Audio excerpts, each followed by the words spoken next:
She whispered it so quietly that for a moment I thought I had imagined it.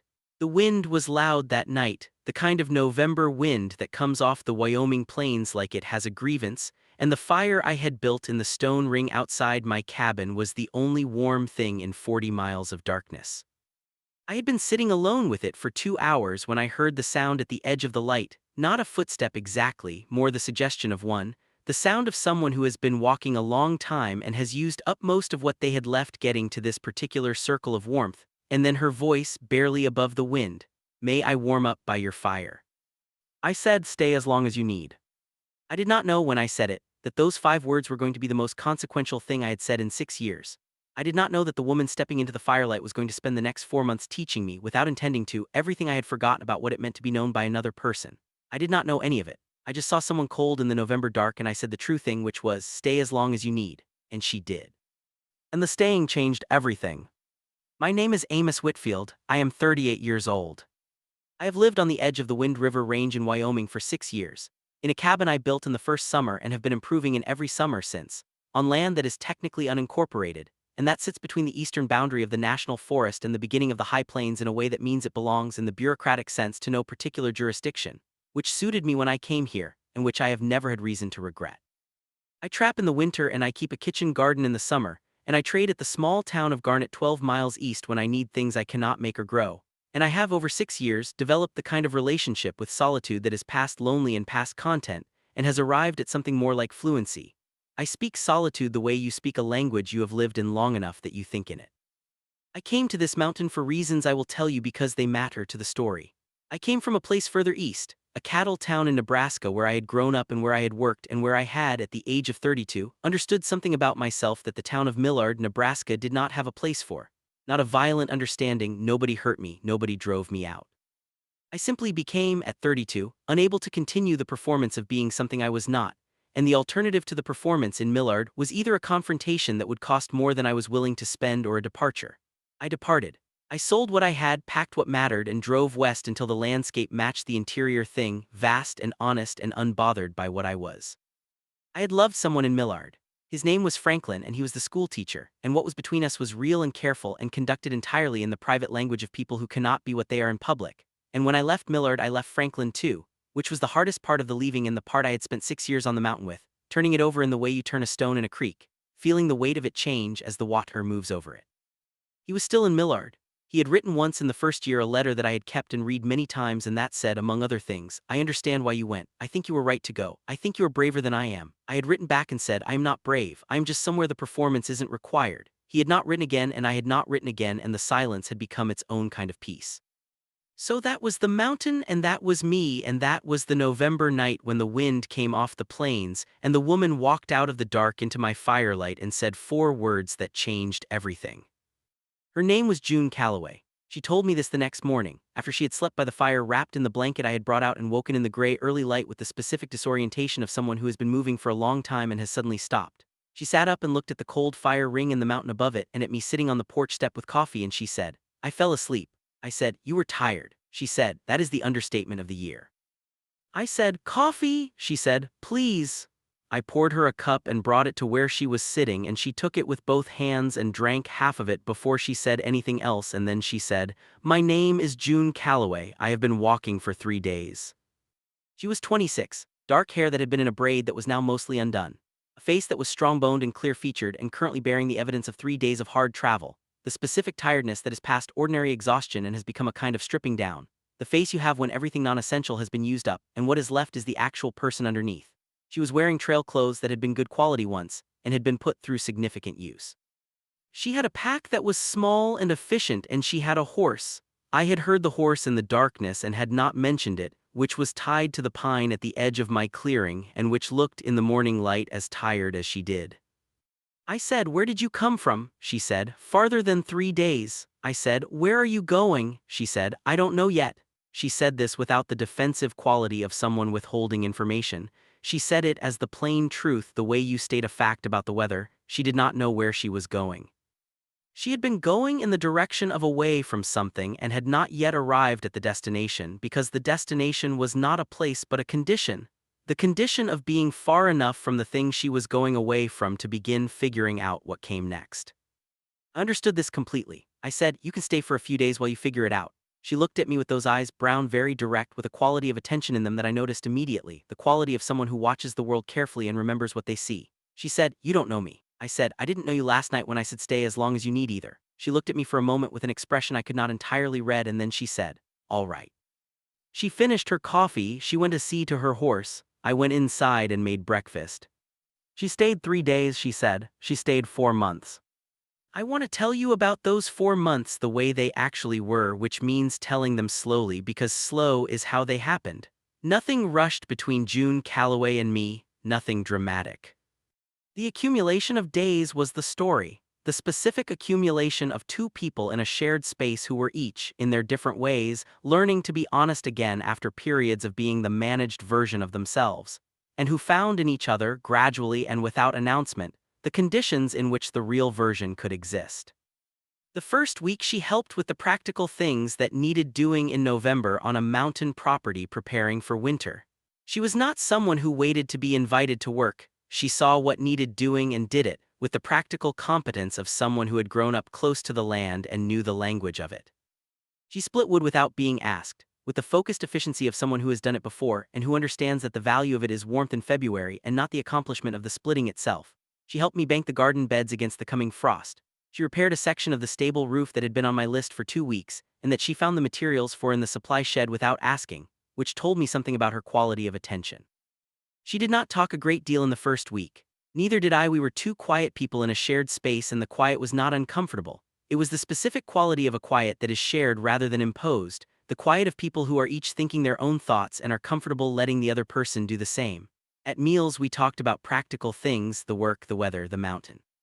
She asked intelligent questions about the trapping and I answered them, and she asked follow-up questions that showed she had been listening to the answers, which is rarer than it should be and which I noticed. At the end of the first week she said, I should tell you something about why I'm here. We were eating supper, venison stew. Something I had been making variations of since October, and she said it the way she said things that mattered to her, directly and without the social softening that some people wrap around difficult information. She said, I was married, for 2 years, to a man in eastern Wyoming, a rancher. His name was Carter Blythe, and he was not cruel the way some men are cruel. He was controlling the way some men are controlling, which is different but not better in practice. She paused. I left in October. I have been moving since then. I wanted to be far enough away that coming back felt like a real choice rather than the only option. I said, are you safe? She said, I am now. I said, is he looking for you? She said, probably. He is the kind of man who needs to have the last word about everything, including the ending of things. I said, if he comes here. She said, I don't think he'll come this far. I said, but if he does. She looked at me. I said, this property and the people on it are my responsibility. I just want you to know that. She was quiet for a moment. Then she said, you are a strange man, Amos Whitfield. I said, people have said that. She said, I mean it as a good thing. I said, people have said that too. The second week she started asking me questions, not about the mountain or the work, about me, who I was and how I had come to be here and what the cabin had been built on, practically and otherwise. She asked with the same direct quality she brought to everything, the same absence of social performance, and I answered with a directness I had not used with anyone in a long time because there had not been anyone to use it with. I told her about Millard and about the departure and about the 6 years, and I told it plainly, the way I had told it to myself many times on the mountain in the dark, and when I was done she was quiet for a while and then she said, that took courage. I said, it didn't feel like courage, it felt like the only option that was honest. She said, that's usually what courage feels like from the inside. I looked at her, she was looking at the fire. She said, I wish I had done it earlier. Left earlier, 2 years earlier, maybe even before the wedding. I said, you did it when you were able to. She said, I tell myself that. I said, it's true. She said, I know, but it doesn't always feel true yet. I said, it will. The feeling catches up to the fact eventually, it just takes longer than you want it to. She looked at me across the fire with those brown eyes, and something moved in them that was not quite gratitude and not quite recognition but was in the territory of both, the look of someone who has just heard something said in the exact register they needed it said in. She said, is that from experience? I said, yes. She said, the feeling catching up. I said, yes. She nodded slowly and looked back at the fire, and we sat in the comfortable silence that had developed between us over 2 weeks of shared days, and I thought, without attaching any particular meaning to it, I am glad she walked into the firelight that night. I am glad I said what I said. I need to tell you about Franklin. Not because Franklin is a presence in what happens between June and me, He is not, or not in any direct way, but because understanding what I carried from Millard and what I had done with it in 6 years of mountain solitude is necessary for understanding the particular shape of my difficulty, which was not a simple shape and was not going to resolve simply. I had left Millard and I had come to the mountain and I had built the cabin and the life, and I had made a peace with what I was that was genuine, but that was also, I understood with complete honesty, a peace made in the absence of any situation that tested it. It is easy to be at peace with something when nothing requires you to act on it. The peace of the mountain was the peace of a life arranged so that the question did not arise. Franklin had been the last person who had made the question arise, and Franklin was years ago and hundreds of miles away, and I had turned that stone in the creek until it was smooth, and I had told myself that the smoothness was resolution. June Calloway, arriving in my firelight in November, made the question arise again. Not quickly and not dramatically, slowly, in the accumulation of days, in the specific way of someone whose presence gradually makes the temperature of a space different, and you only notice after a while that you have been warmer than you were before. She did not do anything to cause it. She was simply there, consistently and honestly there, and the honesty of her presence was the thing. The way she said what she thought and asked what she wanted to know and sat in silence without filling it with performance, and looked at things with the full quality of her attention, including sometimes looking at me with the full quality of her attention in a way that I was aware of and had no clean response to. I had not been in love with a woman before. I want to be precise about this because precision matters. I had loved people who were women in the way of deep and genuine friendship, and I had felt things in the vicinity of attraction that I had not known how to categorize, and I had, in the honest accounting of 6 years alone with my own interior, understood that what I was not a simple thing, and was probably not a thing that could be contained by a single word. Franklin had been a certainty. What I felt for Franklin had been unambiguous. What I felt building in those winter months in the cabin was less categorically clear and required more sitting with, and I was not, by the third week of December, certain of anything except that the days June was present felt different from the days she was not, and that this difference was not something I was managing to not notice. December brought the first real snow. Not the early November dusting that had been on the ground since she arrived, but the actual winter snow, 2 feet in 2 days, that closed the mountain into itself and made the world smaller and the cabin the entire world. We were snowed in for 4 days. The cabin was warm and the wood supply was good, and we had enough food, and the 4 days had a particular quality. The quality of time that has been simplified by weather into its essentials, stripped of the possibility of going anywhere or doing anything except being here in this space with this person. We played cards. This is a very ordinary thing to say, but it is true, and it mattered because the card games were the context for the kind of conversation that needs an activity to lean on, the kind that comes sideways rather than head-on, the kind that says true things while appearing to be talking about the hand you're holding. She told me about her childhood in those card games, about growing up in Montana, the daughter of a cattle rancher and a woman who had wanted to be a painter, and had mostly managed it despite the cattle ranch and the 3 children and the Wyoming winters. She told me about her mother with a warmth that was clearly the warmth of someone formed by a person they admired, and she told me about her father with a more complicated warmth, the warmth you have for someone you love and disagree with, the warmth that has friction in it. She told me about how she had come to marry Carter Blythe, which was a story about being 23 and believing that a man who was certain of everything was the same thing as a man who was safe, which are 2 different things that she had spent 2 years learning were 2 different things.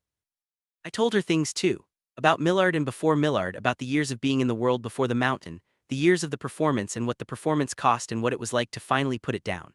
I told her about the first winter on the mountain alone, which had been the hardest and the most necessary winter of my life, the winter of being stripped of everything the performance had given me and finding out what was underneath. She listened to all of it with the attention she brought to everything and did not ask questions except the right ones, and the right ones were few. On the 3rd day of the snowstorm, she said something that I have thought about many times since. We had been playing cards for 2 hours and the fire was high and the snow was still falling outside the small window, and she put her cards face down on the table and said, "Amos, can I ask you something?" I said, "Yes," she said. "When you left Millard, when you said the performance wasn't something you could continue, did you know what you were going toward or only what you were going away from?" I said, "Only what I was going away from for the first few years," she said. "And now," I said, "now I know more, not everything, but more." She said, "What does more look like?" I put my own cards down. I said, "It looks like knowing that what I am is not a single fixed thing, that I am capable of more than one kind of feeling, and the feelings are real regardless of which kind they are. I said this carefully, more carefully than I usually said things, because I was aware of what I was saying and what it was adjacent to, and I did not want to say something I had not finished thinking. She looked at me across the card table for a long moment. Then she said, I think I understand that. I said, yeah, she said, I spent 2 years in a marriage being told exactly what I was allowed to be. I think the first thing I am learning out here in the last 2 months is that the exact definition was his, not mine. I said, that's the hardest thing to learn, that someone else's definition was never actually yours. She said, yes, pause, you learned that. I said, I'm still learning it. She said, me too. And we looked at each other across the table in the firelight with the snow outside and the cards face down between us, and something that had been assembling itself for weeks became, in that moment, visible. Not named, not acted on, just visible, both of us seeing it, neither of us yet certain what to do with what we saw. January arrived and the snow stayed and the mountain was the entire world, and we lived in it with the easy rhythm of two people who have learned each other's way of being in a space and have stopped needing to negotiate it. She had a corner of the cabin she had made hers, a chair near the east window where the morning light was best, with a stack of books she had worked through from my shelves, a small journal she wrote in most evenings, her mending in a basket beside it. The particularity of it, the way she had made a corner of the space hers without asking permission and without overreaching, said something about her that I had come to understand as characteristic. She was a person who knew what she needed and took it with the clean directness of someone who had stopped apologizing for having needs. We argued once in January. It was about something small on the surface, how the trap should be positioned on the East Ridge, and it was not really about that at all. It was about the deeper thing, the thing that was between us and had been between us since the card game in December, the thing that neither of us had named. I had said something about the traps that she thought was wrong, and she said so directly, and I pushed back in the way I push back when I am not actually arguing about the thing I appear to be arguing about, and she read this with her customary accuracy and said, "What are we actually arguing about, Amos?" And I put down the thing I was holding and looked at her and said, "I don't know how to be what I might be here." She looked at me steadily. She said, "What do you mean?"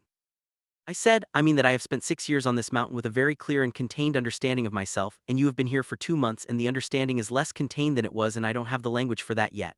She was quiet for a long moment.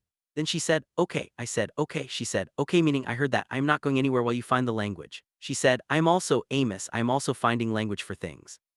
My understanding of myself was defined by someone else for 2 years, and I am taking it back piece by piece, and I don't have the full picture yet either." She said, "So we are two people who don't have the full picture." I said, "Yes." She said, "That seems like a reasonable place to be." I said, "It does not always feel reasonable." She said, "No, but it is." We went back to the traps question and sorted it out, and she was right about the positioning, which I told her, and she nodded without triumph, which was her way. February was the month I understood what was happening. Not the month I did anything about it, the doing anything about it came later. But February was the month the understanding arrived fully, without the partial quality it had had in December and January, the month I stopped being able to tell myself I didn't know. It happened on a Tuesday. She had been out to check the east line while I was working on the cabin's north wall where the cold was coming through, and she came back in the late afternoon with her cheeks red from the cold and snow on her shoulders and her braid half out the way it was always half out by afternoon, and she pulled off her gloves and said, "The third trap on the ridge caught a fox. Beautiful animal. I let it go." She said this with the tone of a person reporting a decision they have made and are not second-guessing.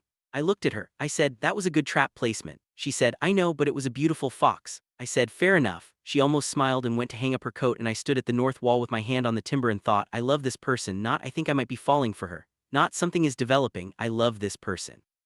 Clearly, completely, without residual ambiguity. The fox had done it. The simple, unperforming honesty of letting a beautiful animal go because it was beautiful and she could, and that was the whole reason. I stood at the north wall and the understanding was complete, and I stayed with it for the rest of the day without saying anything. I need to tell you about Carter Blythe because he came in March. I had not forgotten that he existed. I had thought about it in the way you think about a weather system you can see on the horizon. You note it, you prepare for it in a general way, and you continue with your life until it arrives.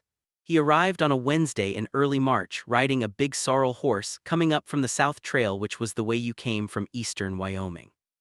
I saw him from the ridge where I had been checking the upper traps, and I watched him ride into the clearing below and dismount, and stand at the door of the cabin with his hands on his hips in the posture of a man who is used to standing at doors and having them open. June was inside. She opened the door and I saw from the ridge the moment she saw who was there her body did something, a tightening, the visible physical language of a person encountering something they had hoped to have more time before encountering. Carter said something. She said something back. Carter's posture changed, not threatening, not yet, but the change of a man moving from expecting to having to work for it. I came down the ridge. I came into the clearing and Carter Blythe turned and looked at me and I looked at him and I understood each other in the immediate way of men who are reading a situation. He was big, about my height but heavier, with the face of someone who had always had things go the way he wanted them to go and who was currently in a situation where they were not. He said, "You the one she's been staying with?" I said, "This is my property, she is a guest here." He said, "She's my wife." I said, "She was your wife. She has not been on your property or in your county for 5 months. I believe you know what that means legally." He said, "I don't care what it means legally." I said, "I know you don't, I'm telling you anyway." June had come to stand beside me. Not behind me, beside me, the same way she had stood beside me when we were working, with the easy presence of someone who is exactly where they have decided to be. Carter looked at her and said, "June, come home." She said, "No, Carter." He said, "We're not done." She said, "Yes, we are, I am done. I have been done since October and the 5 months since then have only made me more done." She said it without heat, without the performance of a confrontation. She said it the way she said things that were simply true. Carter looked at her for a long moment with the look of a man who is encountering a version of a person he thought he knew and finding it different from the version he left. He looked at me. He said, "You got something to say?" I said, "I said what I had to say. This is her answer. You heard it." He stood in the clearing for a moment with the March wind moving around us and then he got back on his horse. He said to June rather than to me, "This isn't finished." She said, "Carter, it was finished in October. You have just not accepted it yet." He looked at her one more time and then he rode back down the south trail and the clearing went quiet. We stood in the clearing for a moment after he was gone. Then June said, "Thank you for coming down from the ridge." I said, "You handled it." She said, "We handled it." She looked at the south trail where he had gone and said, "He'll accept it eventually. Men like Carter need time to accept things they didn't choose, but they accept them." I said, "Will he come back?" She said, "Maybe once more, then no." She turned and looked at me and said, "Are you all right?" I said, "I should be asking you that." She said, "I asked you first." I said, "I'm fine." She said, "Amos." I said, "I'm fine." I stopped. I said, "I was concerned for you while I was watching from the ridge." She looked at me for a moment with those brown eyes and the full quality of her attention and then she said, "I know." She said, "I saw you come down the ridge. You came fast." I said, "Yes." She said, "Thank you." I said, "You don't have to thank me." She said, "I know that too, I'm saying it anyway." We went inside. She made tea because she always made tea when something hard had happened and we sat at the table and drank it, and the cabin was warm and the March wind was outside. And Carter Blythe was somewhere on the south trail going back to eastern Wyoming with the acceptance he had not yet arrived at but would. And we sat in the quiet that was not silence, but was the specific warmth of two people who have just been through something together and are on the other side of it. April came and the mountain began to loosen. The snow pulled back from the lower slopes and the creek ran high with melt and the first green appeared in the meadow below the cabin and the world expanded back from the winter reduction to something larger and more various. June had been on the mountain for 5 months. She had a life taking shape in Santa Fe. She had been writing to a woman she knew there, a former teacher from her Montana childhood who had been the first person she had told she was leaving Carter, who had a house with a spare room and new people in the city and had been, through the winter letters, building a map of what came next for June when she was ready for next. The letters were becoming more specific and the map was becoming clearer and I could see, in the way she talked about Santa Fe now versus November, that next was arriving. I had not said anything. I want to be honest about this. I had understood what I felt since February and I had held it in the way I had learned to hold things, carefully, without squeezing, aware that the wrong pressure at the wrong moment could break something I did not want broken. I had told myself there would be a right time, and I had told myself I needed to be sure of what I was saying before I said it, and I had told myself the various things that people who are afraid of the true thing tell themselves while they wait for the perfect conditions that never quite arrive. On an April evening, the kind of evening that the Wyoming mountains produce in April when the light goes gold and warm for the first time after the winter gray, she came and sat beside me on the porch step and we watched the meadow and the light and the creek and she said, "I'm going to go to Santa Fe next month." I said, "I know." She said, "I have been here 5 months." I said, "Yes." She said, "It has been the most, it has been important, being here, being with you." She said it carefully, choosing the words. She said, "I am more myself than I have been in years, maybe ever. I think being here did that. I think you did that." I said, "You did that, I just didn't require you to be anything else." She said, "That's the thing, that is exactly the thing." She was quiet for a moment, then she said, "I need to ask you something." I said, "Ask." She said, "The thing between us, what I feel when I am with you, is that something you feel too? Or is it what it is from my side and something else from yours?" She asked it directly and steadily, the way she asked everything that mattered. She was not performing vulnerability, she was just asking the true question. I looked at the meadow and the gold light and the creek running high and bright. I said, "June." She waited. I said, I have been living on this mountain for 6 years knowing one thing about myself with certainty, and you have been here 5 months and I know it less certainly than I did, not because I doubt the knowing but because there is more to know than I thought there was. I said, what I feel when I am with you is real. It is the most real thing I have felt in 6 years. I don't have a clean category for it and I don't know what it makes me and I am still finding the language for it. I paused, but yes, it is something I feel too. She was very still beside me. The creek was running and the light was going from gold to rose and the first evening star was appearing above the ridge. She said, I don't have a clean category for what I feel either. She said, I spent 2 years being told exactly what I was. I am taking that back. I am finding out what I actually am underneath the definition someone else gave me. She said, what I know is that you said stay as long as you need and I stayed and I have not once regretted it, and when I think about Santa Fe the only thing that makes me not want to go is leaving this. She looked at me. Leaving you. I reached over and took her hand. Just that. Her hand on the porch step in the April evening, her fingers warm after the winter cold, and I held it the way you hold something you have been careful with and are now deciding to be less careful with, deciding to let it be what it is rather than what you can manage it down to.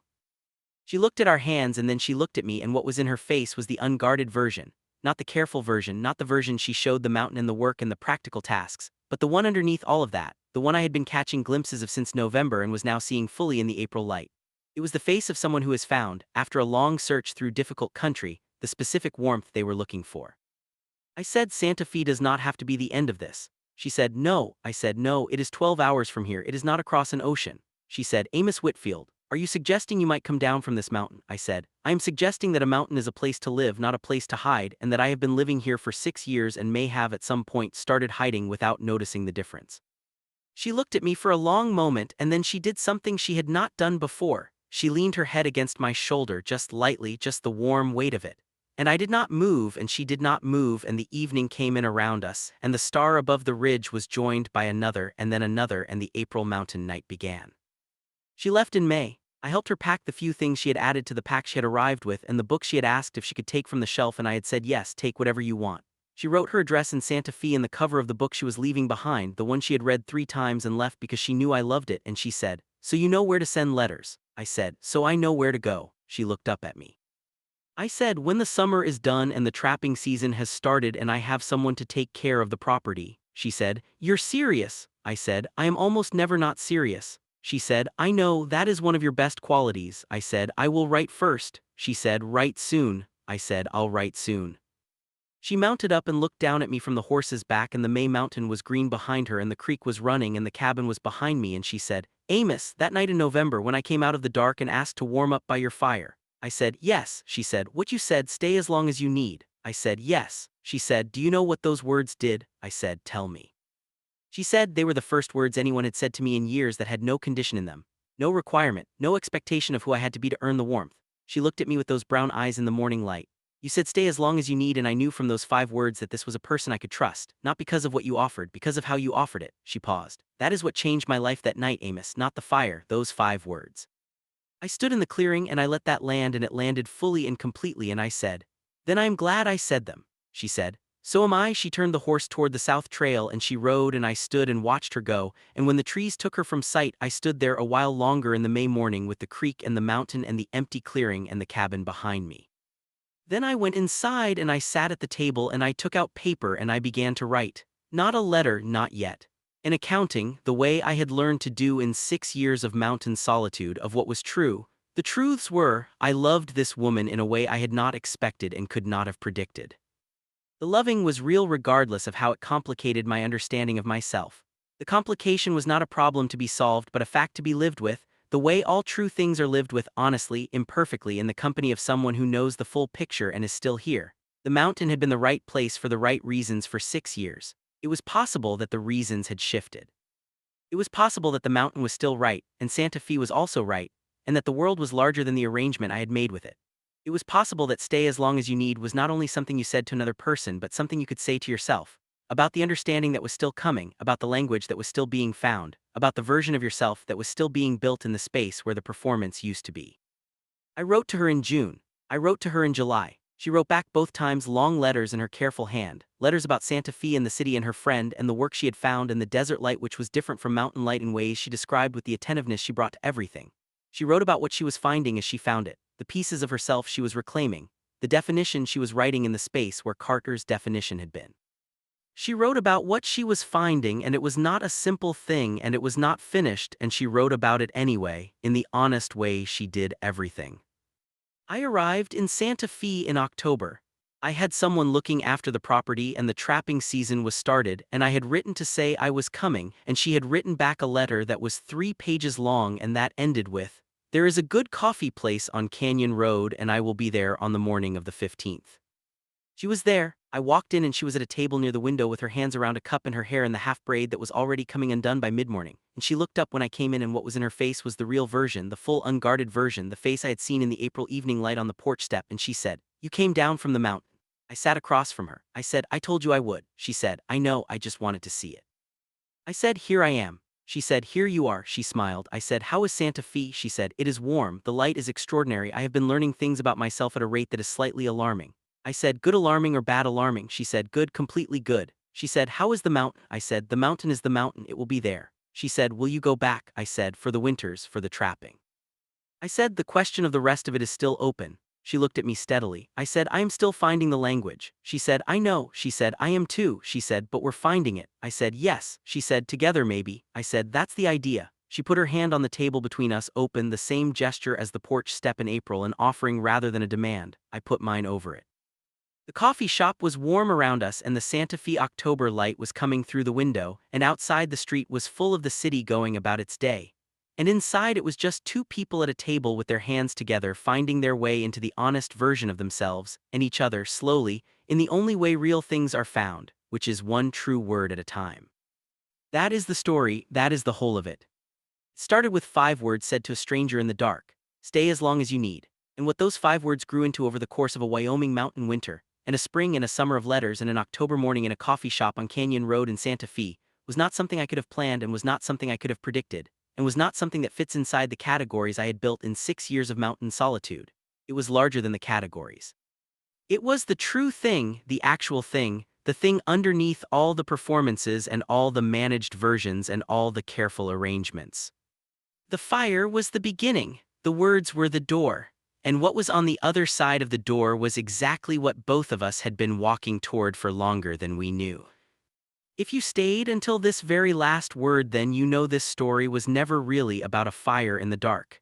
It was about what happens when 2 people who have been managed down to less than themselves find each other in the cold and say, "Stay, stay as long as you need." Drop a comment below with the moment that got you. Was it the fox, the card game in December, or the 5 words? Like this story if it stayed with you longer than you expected. Subscribe because part 2 is coming, and part 2 begins with a morning in Santa Fe when June opens a letter that was forwarded from the Wyoming mountain address, and inside it is something that changes what both of them thought they understood about what was possible. Should I tell you what was in that letter?